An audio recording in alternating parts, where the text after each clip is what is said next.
But this is one of the technologies that's supposed to solve that problem. So we want to know why people should start caring about this digital money phenomenon, especially people who are people who don't care about crypto, or people who are crypto skeptics. Why should they care about this?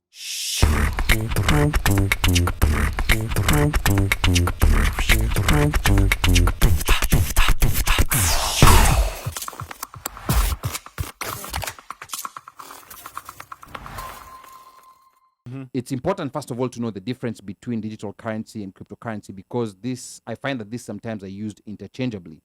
Now, a digital currency is a digital format of a paper currency like the US dollar or even the Kenyan shilling, regulated by a central bank or the Federal Reserve in the case of the United States. Now, cryptocurrencies, on the other hand, are outside the realm of any government control. They are built on blockchain technology with no single entity in their control. Now, I want us to get started, now with a panel on why people should care or know about this recent digital money phenomenon. And the reason why I asked this, the first question that I asked, how quick can we get, a big amount of money, from Kenya to the US? One of the reasons why people prefer these crypto channels, this is one of those ways that you can actually do it. It may not be as immediate as taking it by plane, but this is one of the technologies that's supposed to solve that problem. So we want to know why people should start caring about this digital money phenomenon, especially people who don't care about crypto, or people who are crypto skeptics. Why should they care about this? So Moshfire, let me start with you.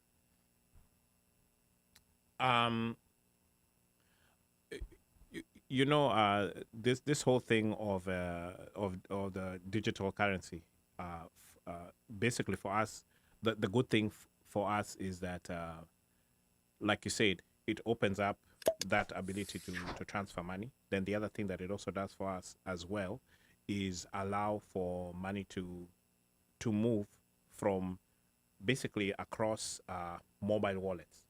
Like, let's say if you want to do what is it called, Safcom to Airtel or to Telcom, you now no longer have these restrictions because you're actually using digital money.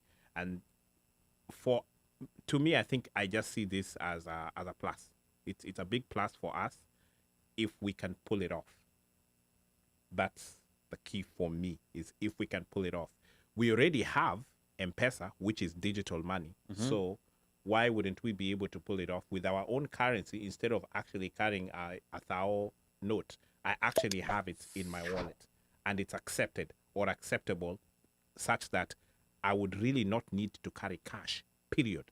I mean, I think even I remember in December when I went home, I think the first 2 weeks without actually touching Kenyan money because of the ability to use M-Pesa to transact. But now you've reduced all these things of fees, transaction costs. All that stuff is, and guess what? It's free because we don't get charged to use cash money.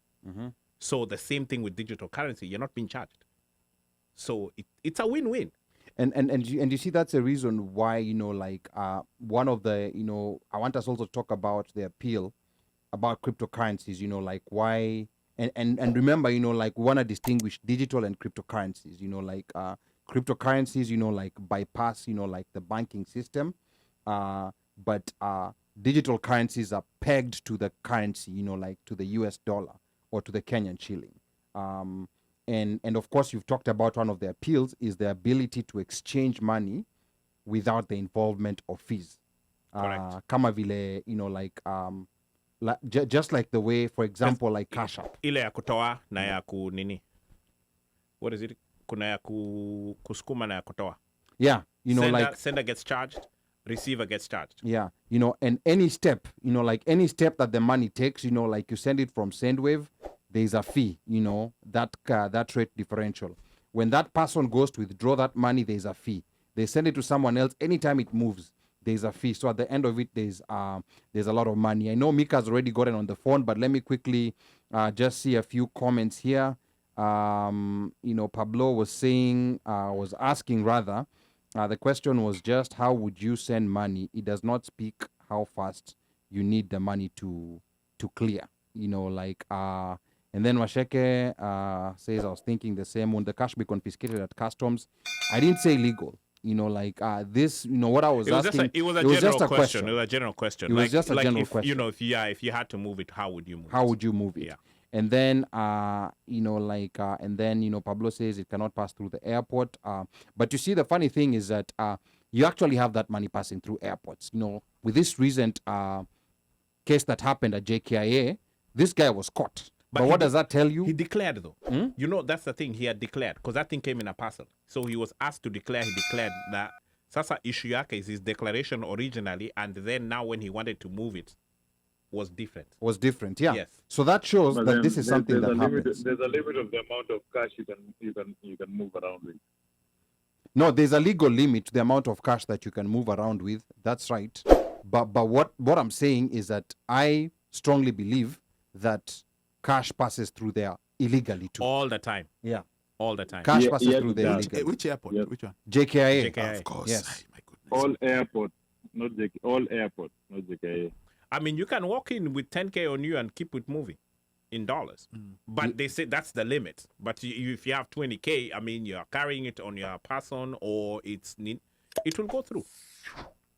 Okay. I'm not telling you to do it. No, absolutely not.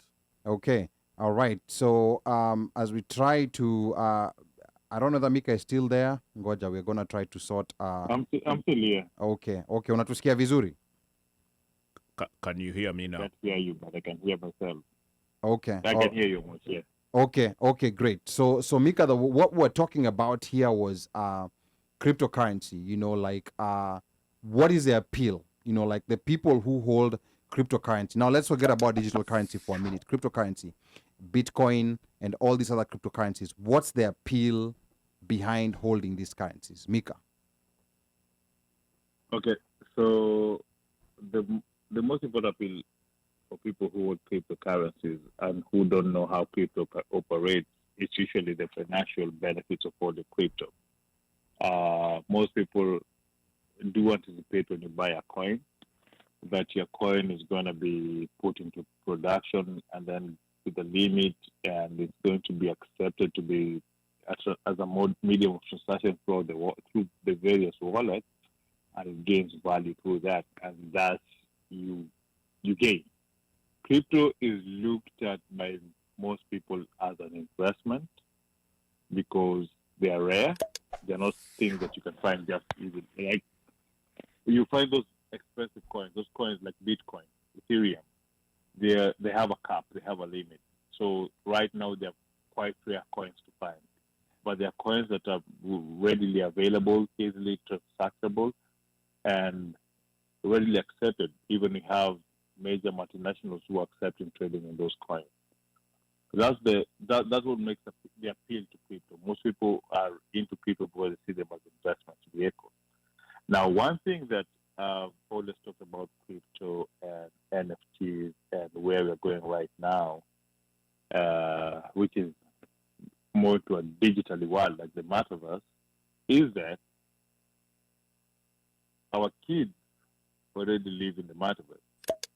If you have a kid, they either play Minecraft or Roblox, or one of those games whereby they're building a house, they have a community, they're building a city, they're building whatever it is that they're building in that universe. So our kids already are living that world. We are the ones who are catching up with them. That is where it's going. That is where everything is going. And that thing is on what happens that is transactable in such a world like that. It's something that's going to be unregulated. It's not tied to any country or any, its value is not tied to any country or to any measure like gold or reserves or oil reserves. It's more based on how its rarity and how readily acceptable it is in that universe there, that world where most people are going. We are social media, internet-driven society. Our kids are way ahead of us in that part. we're in a point of life whereby people want to live beyond their reality. If you look at Instagram, people have to condose Instagram, Snapchat, TikTok. Everybody is perfect at what they're doing. Nobody posts their imperfection. So if we can give people that world whereby you can live your fantasies in what you want to do, this is where that thought comes in that crypto, which was already there, this money that somewhere in the cloud, it's gaining value, it's acceptable with everywhere it goes, doesn't have any regulations, can be traded to buy anything in this world where all of us can be whatever we want. So it's that the thing that will make even the government-backed digital money is not even catch on crypto is that digital money is still pegged on the same currency. It's just that they're running away from paper and going digitally like everything else. We don't send mail these days, we send emails. We don't pay with checks, we pay by credit card. So we don't exchange money by cash, we're exchanging it digitally. It doesn't make any difference, it doesn't gain any value. Still the same money, still the same currency. A dollar is a dollar, Okay. shilling is a shilling. Whereby on crypto, it's something that is unique, that is not easy to find, not regulated, isn't pegged against anybody's reserves. It gains its value based on its popularity, its rarity, and how readily accessible it is. So that's where the difference comes in. Okay. I have tried to talk about this with as little tech, community technology, so if it doesn't make sense, Yeah. Now, very good, analysis there from Mika. Here's the issue, like from a financial perspective, like I personally have with crypto. And again, we're distinguishing this from digital currency. Because digital currency is essentially just the regular paper currency, but in a digital format. The cryptocurrency, like fluctuates. There's of course, some stable coins, but the popular, like digital currencies like Bitcoin, their value goes up and down depending on demand and supply. Now, here's the issue I think that's there with its purpose as a medium of exchange. Because money has an appeal because of course it's legal tender and it's a medium of exchange. You go anywhere, it will be accepted. The reason why, like crypto has currently set up, the Bitcoins and the other popular ones, has currently set up, the reason why they're going to struggle, finding acceptance as a medium of exchange is because of the volatility.